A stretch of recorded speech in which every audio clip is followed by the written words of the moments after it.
আচ্ছা, আজকে আমরা জয়নিং করব ইনফিনিটিভ দিয়ে। She is very poor, she can not buy books. এই যে টাইপটা রয়েছে, এই টাইপটা পরীক্ষাতে খুবই আসে। এই যে ভেরি পোরের জায়গায় TOO টু পোর লিখে দিতে হবে। তারপরে এই যে দ্বিতীয় যে লাইনটা রয়েছে, ভার্বের আগে টু বসাতে হবে। তাহলে ভেরি থাকলে TOO টু, আর এই যে সেকেন্ড লাইনটা রয়েছে বাই হচ্ছে একটা ভার্ব, এর আগে টু বসাতে হবে।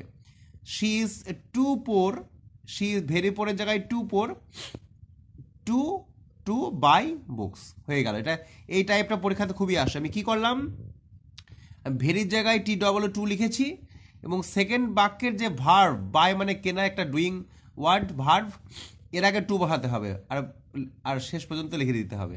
তাহলে she is too poor to buy books, এটা হয়ে গেল। এরপরটা রয়েছে he has a car, he wants to sell it. আমরা ইনফিনিটিভ মানে জানি যে ভার্বের আগে টু বসে, মানে টু বসে ভার্বের এক নম্বর আর কি।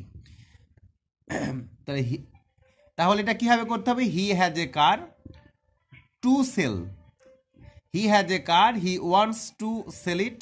তাহলে এটা আমরা জয়েন করতে পারি, he has a car to sell. দেখো এটা ভার্ব, এর আগে টু বসেছি। He is very weak, he can not walk, আবার সে ভেরি আছে আগের মতো।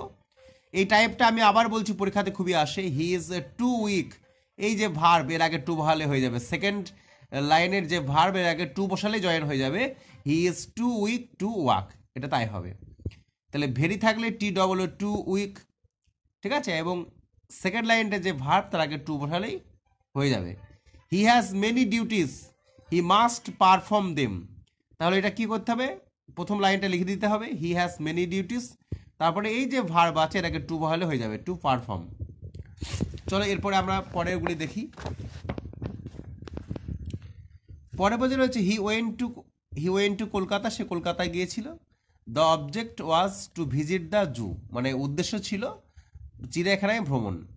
তাহলে আমরা প্রথম লাইনটা লিখে দিতে হবে, হি ওয়েন্ট টু কলকাতা, তারপরে এই যে ভার্ব এর আগে টু বসালে হয়ে যাবে, টু ভিজিট দ্য জু। আমরা ইনফিনিটিভ বলতে যেটা বুঝি সচরাচর, টু প্লাস ভার্ব ওয়ান। যেমন এখানে টু ভিজিট হলো, এই ভিজিট হচ্ছে এক নম্বর রূপ, তো টু প্লাস ভার্বের এক নম্বর রূপ, ঠিক আছে। তারপরে there is a lot of odds, অনেক প্রতিবন্ধকতা রয়েছে, we have to overcome them. তাহলে এটা আমরা এভাবে করবো, there is a lot of odds to overcome, there is a lot of odds to overcome. Every citizen should be honest, our country expect it. এটা কীভাবে হবে, our country expects every one to be honest.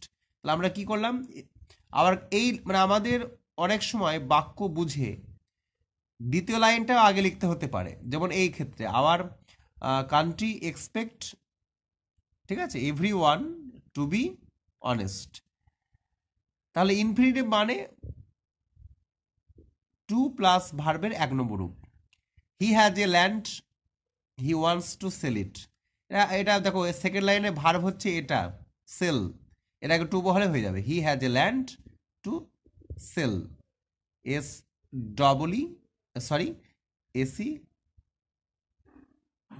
SELL sell. এরপরে রয়েছে he is very proud, he will not beg. এটা আমরা সবাই জানি যে ভেরি থাকলে টু বহাতে হবে, আর তারপরে যে বেগ ভার্ব এর আগে টু বহালে হয়ে যাবে, he is too proud to beg. তারপরে her land was sold, her debts had to be paid. তাহলে হার ল্যান্ড ওয়াজ সোল্ড, তারপরে টু বি পেড লিখলে হয়ে যাবে। তো এই ছিল আজকের ইনফিনিটিভ দিয়ে জয়েনিং। আশা করছি যে তোমরা বুঝতে পারছো।